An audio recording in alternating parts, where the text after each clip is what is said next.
Hello, welcome to Goodnight Flagstaff. I'm Deborah McFatter. I've lived in Flagstaff for a little bit over 4 years now.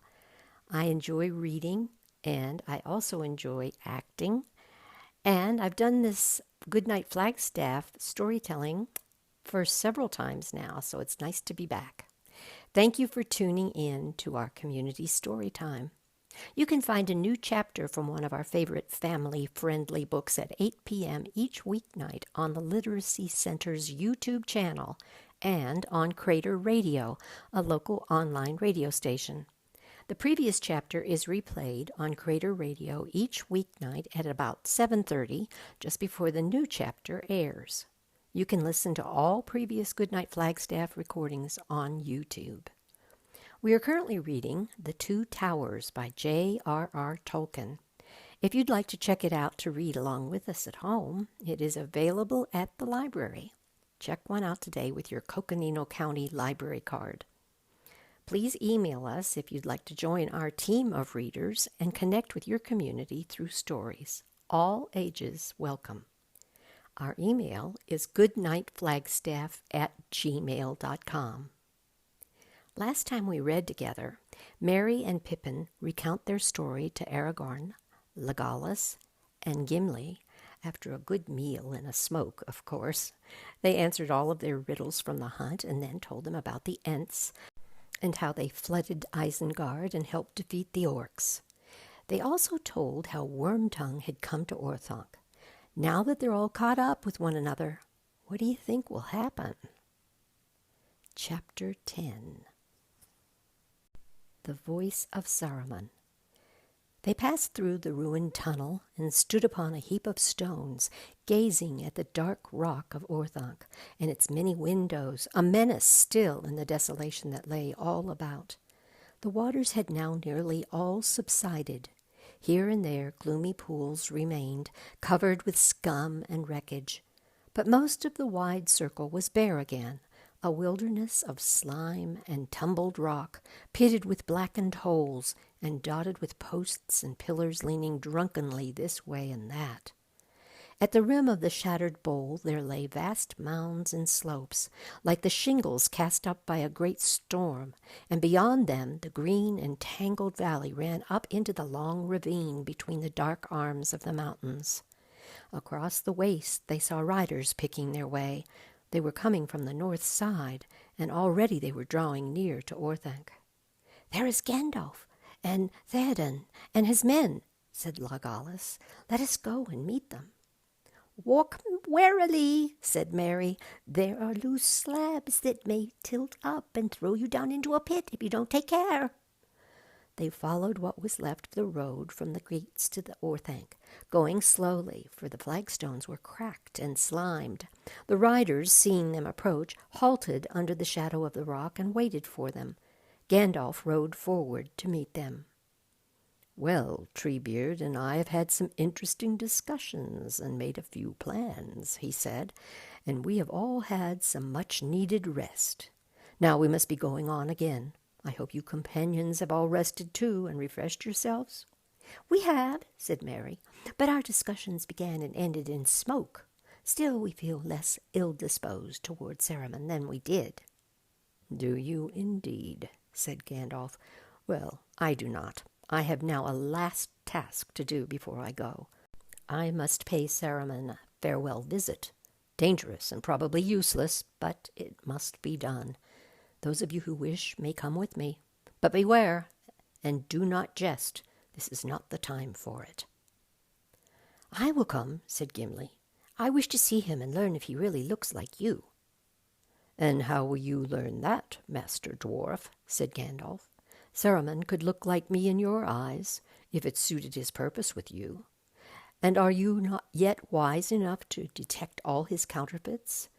Well, we shall see, perhaps. He may be shy of showing himself before many different eyes together, but I have ordered all the Ents to remove themselves from sight, so perhaps we shall persuade him to come out."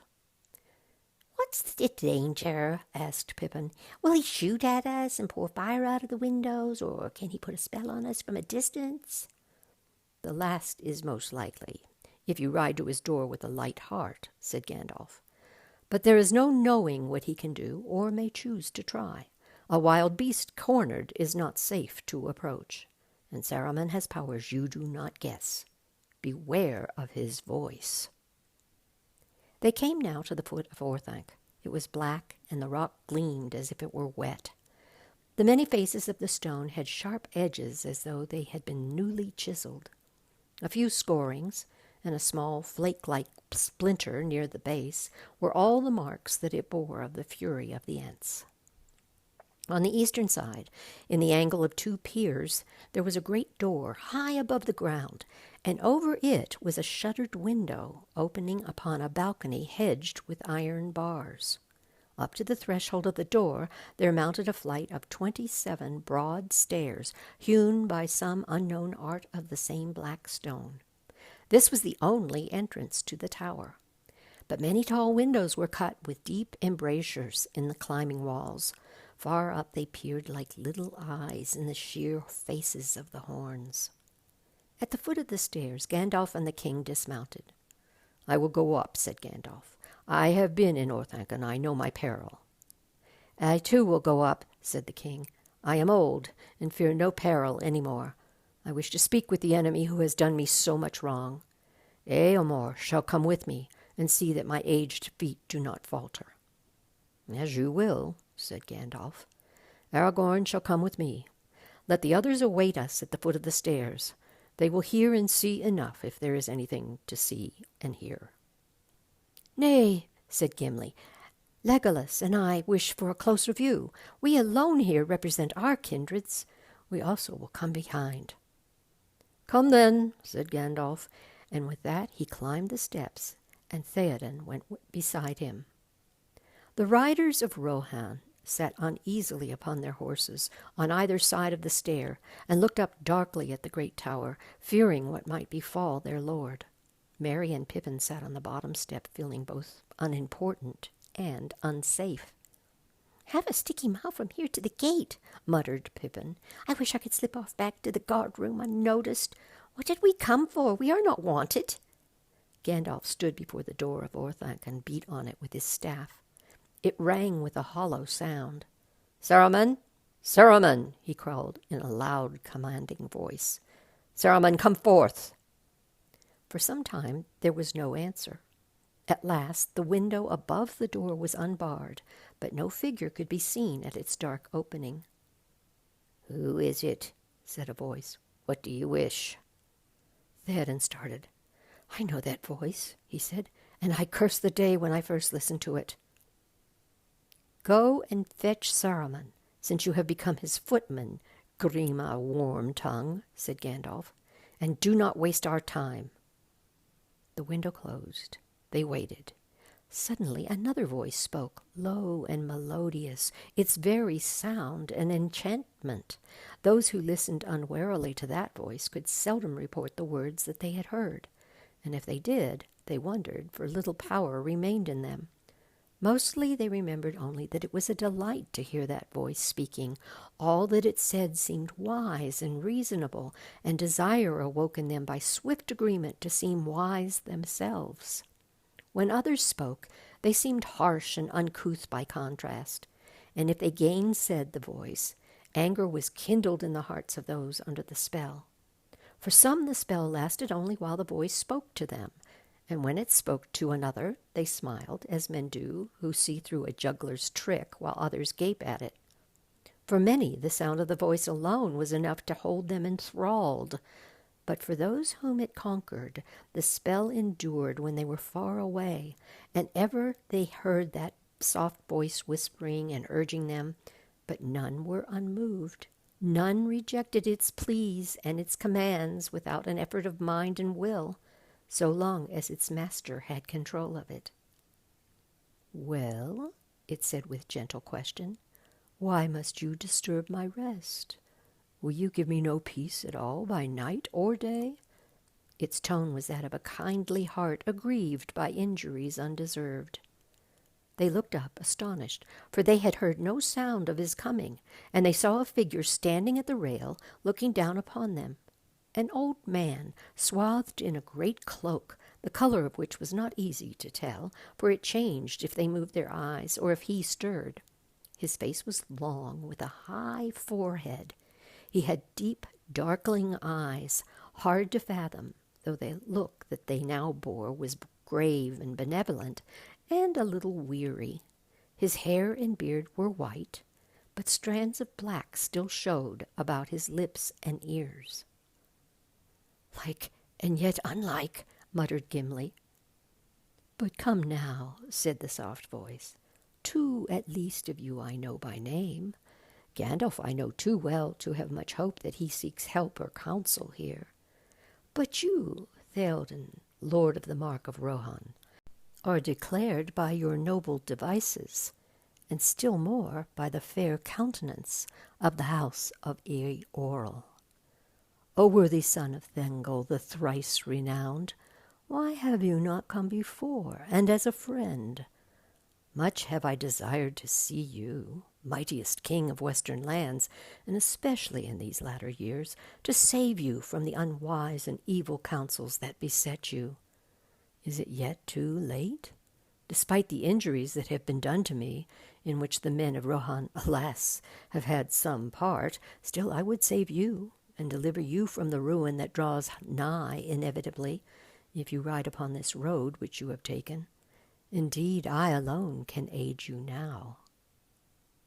Theoden opened his mouth as if to speak, but he said nothing. He looked up at the face of Saruman, with its dark, solemn eyes bent down upon him, and then to Gandalf at his side, and he seemed to hesitate. Gandalf made no sign, but stood silent as stone, as one waiting patiently for some call that has not yet come. The riders stirred at first, murmuring with approval of the words of Saruman, and then they too were silent, as men spellbound. It seemed to them that Gandalf had never spoken so fair and fittingly to their lord. Rough and proud now seemed all his dealings with Theoden, and over their hearts crept a shadow, the fear of great danger, the end of the mark in a darkness to which Gandalf was driving them, while Saruman stood beside a door of escape, holding it half open so that a ray of light came through. There was a heavy silence. It was Gimli the dwarf who broke in suddenly. "The words of this wizard stand on their heads," he growled, gripping the handle of his axe. "In the language of Orthanc, help means ruin, and saving means slaying, that is plain. But we do not come here to beg." "Peace," said Saruman. And for a fleeting moment his voice was less suave, and a light flickered in his eyes, and was gone. "I do not speak to you yet, Gimli, glowing son," he said. "Far away is your home, and small concern of yours are the troubles of this land. But it was not by design of your own that you became embroiled in them, and so I will not blame such part as you have played. A valiant one, I doubt not. But I pray you allow me first to speak with the king of Rohan, my neighbor and once my friend. What have you to say, Theoden king? Will you have peace with me, and all the aid that my knowledge founded in long years can bring? Shall we make our counsels together against evil days, and repair our injuries with such good will that our estates shall both come to fairer flower than ever before?" Still Theoden did not answer. Whether he strove with anger or doubt, none could say. Eomer spoke. "Lord, hear me," he said. "Now we feel the peril that we were warned of. Have we ridden forth to victory only to stand at last amazed by an old liar with honey on his forked tongue? So would the trapped wolf speak to the hounds if he could. What aid can he give to you, forsooth? All he desires is to escape from his plight. But will you parley with this dealer in treachery and murder? Remember Theodred at the fords, and the grave of Hama in Helm's Deep. If we speak of poisoned tongues, what shall we say of yours, young serpent?" said Saruman, and the flash of his anger was now plain to see. "But come, Eamon's son," he went on in his soft voice again. "To every man his part. Valor in arms is yours, and you win high honor thereby. Slay whom your lord names as enemies, and be content. Meddle not in policies which you do not understand. But maybe if you become a king, you will find that he must choose his friends with care. The friendship of Saruman and the power of Orthanc cannot be lightly thrown aside, whatever grievances, real or fancied, may lie behind. You have won a battle, but not a war, and that with help on which you cannot count again. You may find the shadow of the wood at your own door next. It is wayward and senseless, and has no love for men. But, my lord of Rohan, am I to be called a murderer because valiant men have fallen in battle? If you go to war needlessly, for I did not desire it, then men will be slain. But if I am a murderer on that account, then all the house of Eorl is stained with murder, for they have fought many wars and assailed many who defied them. Yet with some they have afterwards made peace, none the worse for being politic. I say, Theoden King, shall we have peace and friendship, you and I? It is ours to command. We will have peace, said Theoden at last thickly, and with an effort. Several of the riders cried out gladly. Theoden held up his hand. Yes, we will have peace, he said, now in a clear voice. We will have peace when you and all your works have perished, and the works of your dark master to whom you would deliver us. You are a liar, Saruman, and a corrupter of men's hearts. You hold out your hand to me, and I perceive only a finger of the claw of Mordor. Cruel and cold, even if your war on me was just, as it was not. For were you 10 times as wise, you would have no right to rule me and mine for your own profit as you desired. Even so, what will you say of your torches in Westfold, and the children that lie dead there? And they hewed Hama's body before the gates of the Hornburg after he was dead. When you hang from a gibbet at your window for the sport of your own crows, I will have peace with you and Orthanc. So much for the house of Eorl. A lesser son of great sires am I, but I do not need to lick your fingers. Turn elsewhither, but I fear your voice has lost its charm. The riders gazed up at Theoden like men startled out of a dream. Harsh as an old raven's, their master's voice sounded in their ears after the music of Saruman. But Saruman for a while was beside himself with wrath. He leaned over the rail as if he would smite the king with his staff. To some suddenly it seemed that they saw a snake coiling itself to strike. "Gibbets and crows," he hissed, and they shuddered at the hideous change. "Dotard! What is the house of Eorl but a thatched barn where brigands drink in the reek, and their brats roll on the floor among the dogs? Too long have they escaped the gibbet themselves, but the noose comes, slow in the drawing, tight and hard in the end. Hang if you will." Now his voice changed as he slowly mastered himself. "I know not why I have had the patience to speak to you, for I need you not, nor your little band of gallopers, as swift to fly as to advance, Theoden Horsemaster. Long ago I offered you a state beyond your merit and your wit. I have offered it again, so that those whom you mislead may clearly see the choice of roads. You give me brag and abuse, so be it. Go back to your huts. But you, Gandalf, for you at least I am grieved, feeling for your shame. How comes it that you can endure such company? For you are proud, Gandalf, and not without reason, having a noble mind and eyes that look both deep and far. Even now will you not listen to my counsel?" Gandalf stirred and looked up. "What have you to say that you did not say at our last meeting?" he asked. "Or perhaps you have things to unsay?" Saruman paused. "Unsay," he mused as if puzzled. "Unsay? I endeavored to advise you for your own good, but you scarcely listened. You are proud and do not love advice, having indeed a store of your own wisdom. But on that occasion you erred, I think, misconstruing my intentions wilfully. I fear that in my eagerness to persuade you I lost patience, and indeed I regret it, for I bore you no ill will, and even now I bear none, though you return to me in the company of the violent and the ignorant. How should I? Are we not both members of a high and ancient order, most excellent in Middle-earth? Our friendship would profit us both alike. Much we could still accomplish together to heal the disorders of the world. Let us understand one another and dismiss from thought these lesser folk. Let them wait on our decisions. For the common good I am willing to redress the past and to receive you. Will you not consult with me? Will you not come up?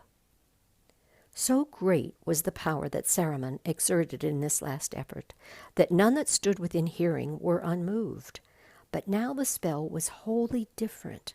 They heard the gentle remonstrance of a kindly king with an erring but much-loved minister.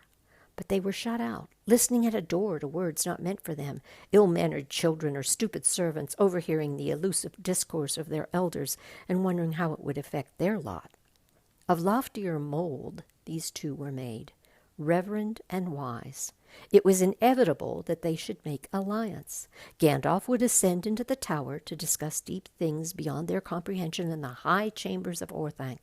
The door would be closed, and they would be left outside, dismissed to await allotted work or punishment. Even in the mind of Theoden, the thought took shape like a shadow of doubt. He will betray us. He will go. We shall be lost. Then Gandalf laughed. The fantasy vanished like a puff of smoke. Saruman, Saruman, said Gandalf, still laughing. Saruman, you missed your path in life. You should have been the king's jester and earned your bread and striped stew by mimicking his counselors. Ah, me. He paused, getting the better of his mirth. Understand one another. I fear I am beyond your comprehension. But you, Saruman, I understand now too well.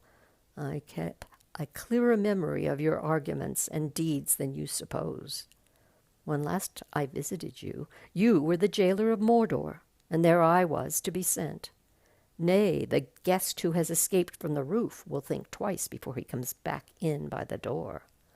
Nay, I do not think I will come up. But listen, Saruman, for the last time, will you not come down? Isengard has proved less strong than your hope and fancy made it. So may other things in which you still have trust. Would it not be well to leave it for a while? To turn to new things, perhaps? Think well, Saruman. Will you not come down? A shadow passed over Saruman's face. Then it went deathly white. Before he could conceal it, they saw through the mask the anguish of a mind in doubt, loathing to stay and dreading to leave its refuge. For a second he hesitated, and no one breathed. Then he spoke, and his voice was shrill and cold. Pride and hate were conquering him. "Will I come down?" he mocked. "Does an unarmed man come down to speak with robbers at the doors? I can hear you well enough here. I am no fool, and I do not trust you, Gandalf. They do stand openly on my stairs, but I know where the wild wood demons are lurking at your command." "The treacherous are ever distrustful," answered Gandalf wearily. "But you need not fear for your skin. I do not wish to kill you or hurt you, as you would know if you really understood me. And I have the power to protect you. I am giving you a last chance. You can leave Orthanc free if you choose." "That sounds well," sneered Saruman. "Very much in the manner of Gandalf the Grey, so condescending and so very kind. I do not doubt that you would find Orthanc commodious and my departure convenient. But why should I wish to leave? And what do you mean by free? There are conditions, I presume?" "Reasons for leaving you can see from your windows," answered Gandalf. "Others will occur to your thought. Your servants are destroyed and scattered. Your neighbors you have made your enemies, and you have cheated your new master, or tried to do so. When his eye turns hither, it will be the red eye of wrath. But when I say free, I mean free. Free from bond, of chain or command, to go where you will, even to Mordor, Saruman, if you desire. But you will first surrender to me the key of Orthanc, and your staff, and they shall be pledges of your conduct, to be returned later if you merit them." Saruman's face grew livid, twisted with rage, and a red light was kindled in his eyes. He laughed wildly. "Later!" he cried, and his voice rose to a scream. "Later! Yes, when you also have the keys of Barad-dûr itself, I suppose, and the crowns of 7 kings, and the rods of the 5 wizards, and have purchased yourself a pair of boots many sizes larger than those that you wear now. A modest plan. Hardly one in which my help is needed. I have other things to do. Do not be a fool. If you wish to treat with me while you have a chance, go away and come back when you are sober, and leave behind these cutthroats and small ragtag that dangle at your tail. Good day!" He turned and left the balcony. "Come back, Saruman," said Gandalf in a commanding voice. To the amazement of the others, Saruman turned again, and as if dragged against his will, he came slowly back to the iron rail, leaning on it, breathing hard. His face was lined and shrunken. His hand clutched his heavy black staff like a claw. "I did not give you leave to go," said Gandalf sternly. "I have not finished. You have become a fool, Saruman, and yet pitiable. You might still have turned away from folly and evil and have been of service. But you chose to stay and gnaw the ends of your old plots. Stay then, but I warn you, you will not easily come out again. Not unless the dark hands of the east stretch out to take you. Saruman," he cried, and his voice grew in power and authority, "behold, I am not Gandalf the Grey whom you betrayed. I am Gandalf the White, who has returned from death. You have no color now, and I cast you from the Order and from the Council." He raised his hand and spoke slowly in a clear, cold voice. "Saruman, your staff is broken." There was a crack, and the staff split asunder in Saruman's hand, and the head of it fell down at Gandalf's feet. "Go," said Gandalf. With a cry, Saruman fell back and crawled away. At that moment, a heavy shining thing came hurtling down from above. It glanced off the iron rail, even as Saruman left it, and passing close to Gandalf's head, it smote the stair on which he stood. The rail rang and snapped.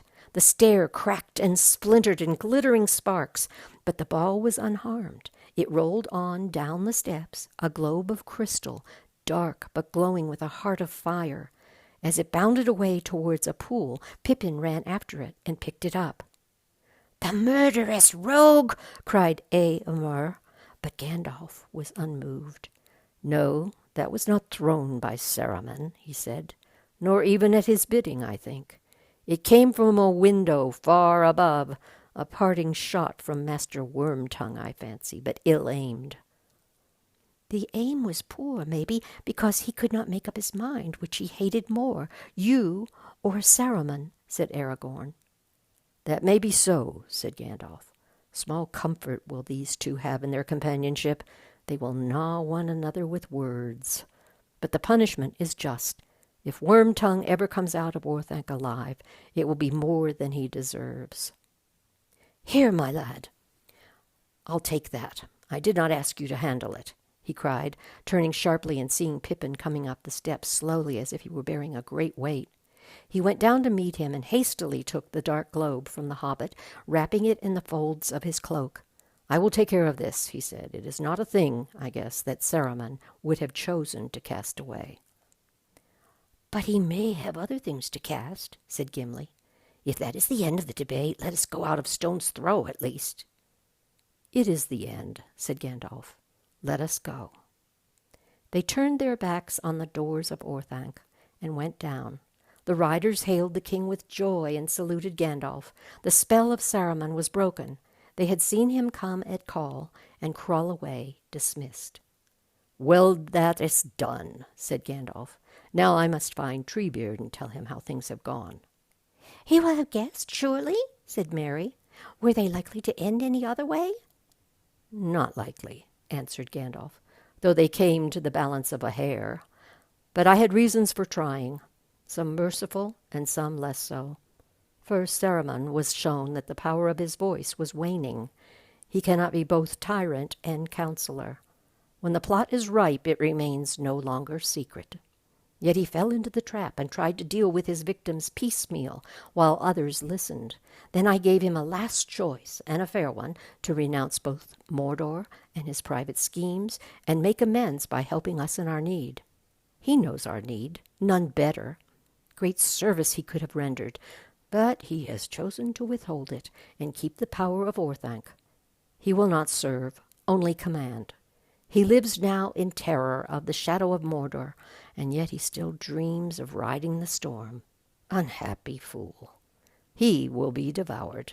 If the power of the East stretches out its arm to Isengard, we cannot destroy Orthanc from without. But Sauron, who knows what he can do? And what if Sauron does not conquer her? What will you do to him? Asked Pippin. I? Nothing, said Gandalf. I will do nothing to him. I do not wish for mastery. What will become of him? I cannot say. I grieve that so much that was good now festers in the tower. Still, for us, things have not gone badly. Strange are the turns of fortune. Often does hatred hurt itself. I guess that even if we had entered in, we could have found a few treasures in Orthanc more precious than the thing which Wormtongue threw down at us. A shrill shriek, suddenly cut off, came from an open window high above. It seems that Saruman thinks so too, said Gandalf. Let us leave them. They returned now to the ruins of the gate. Hardly had they passed out under the arch, when from among the shadows of the piled stones where they had stood, Treebeard and a dozen other Ents came striding up. Aragorn, Gimli, and Legolas gazed at them in wonder. Here are 3 of my companions, Treebeard, said Gandalf. I have spoken of them, but you have not yet seen them. He named them one by one. The old Ent looked at them long and searchingly, and spoke to them in turn. Last he turned to Legolas. So you have come all the way from Mirkwood, my good elf. A very great forest it used to be. And still is, said Legolas, but not so great that we who dwell there ever tire of seeing new trees. I should dearly love to journey in Fangorn's wood. I scarcely passed beyond the eaves of it, and I did not wish to turn back. Treebeard's eyes gleamed with pleasure. I hope you may have your wish ere the hills be much older, he said. I will come, if I have the fortune, said Legolas. I have made a bargain with my friend that if all goes well, we will visit Fangorn together, by your leave. Any elf that comes with you will be welcome, said Treebeard. The friend I speak of is not an elf, said Legolas. I mean Gimli, Glóin's son here. Gimli bowed low, and the axe slipped from his belt and clattered on the ground. Now, said Treebeard, looking dark-eyed at him. A dwarf and an axe-bearer. I have good will to elves, but you ask much. This is a strange friendship. Strange it may seem, said Legolas, but while Gimli lives, I shall not come to Fangorn alone. His axe is not for trees, but for orc necks. O Fangorn, master of Fangorn's wood. 42 he hewed in the battle. Come now, said Treebeard. That is a bitter story. Well, things will go as they will, and there is no need to hurry to meet them. But now we must part for a while. Day is drawing to an end. Yet Gandalf says you must go ere nightfall, and the Lord of the Mark is eager for his own house. Yes, we must go, and go now, said Gandalf. I fear that I must take your gatekeepers from you, but you will manage well enough without them. Maybe I shall, said Treebeard, but I shall miss them. We have become friends in so short a while that I think I must be getting hasty, growing backwards towards youth, perhaps. But there, they are the first new things under sun or moon that I have seen for many a long, long day. I shall not forget them. I have put their names into the long list. Ents will remember it. Ents the earth-born, old as mountains, the wide walkers, water-drinking, and hungry as hunters, the hobbit children, the laughing folk, the little people. They shall remain friends as long as leaves are renewed. Very well, but if you hear news up in your pleasant land in the Shire, send me word. You know what I mean, word or sight of the Entwives. Come yourselves if you can. We will, said Merry and Pippin together, and they turned away hastily. Treebeard looked at them and was silent for a while, shaking his head thoughtfully. Then he turned to Gandalf. So Saruman would not leave, he said. I did not think he would. His heart is as rotten as a black Huron's. Still, if I were overcome and all my trees destroyed, I would not come while I had one dark hole left to hide in. No, said Gandalf, but you have not plotted to cover all the world with your trees and choke out all other living things. But there it is. Saruman remains to nurse his hatred and weave again such webs as he can. He has the key of Orthanc, but he must not be allowed to escape. Indeed, no. Ents will see to that, said Treebeard. Saruman shall not set foot beyond the rock without my leave. Ents will watch over him. Good, said Gandalf. That is what I hoped. Now I can go and turn to other matters with one care the less. But you must be wary. The waters have gone down. It will not be enough to put sentinels round the tower, I fear. I do not doubt that there were deep ways delved under Orthanc, and that Saruman hopes to go and come unmarked before long. If you will undertake the labor, I beg you to pour in the waters again, and do so until Isengard remains a standing pool, or you discover the outlets. When all the underground places are drowned and the outlets blocked, then Saruman must stay upstairs and look out of the windows. Leave it to the Ents, said Treebeard. We shall search the valley from head to foot and peer under every pebble. Trees are coming back to live here, old trees, wild trees. The Watchwood we will call it. Not a squirrel will go here, but I shall know of it. Leave it to Ents until 7 times the years in which he tormented us have passed. We shall not tire of watching him. The end of Chapter 10. Thank you for tuning in. Join us next time for Chapter 11 in Book 3 of The Two Towers. Good night, Flagstaff.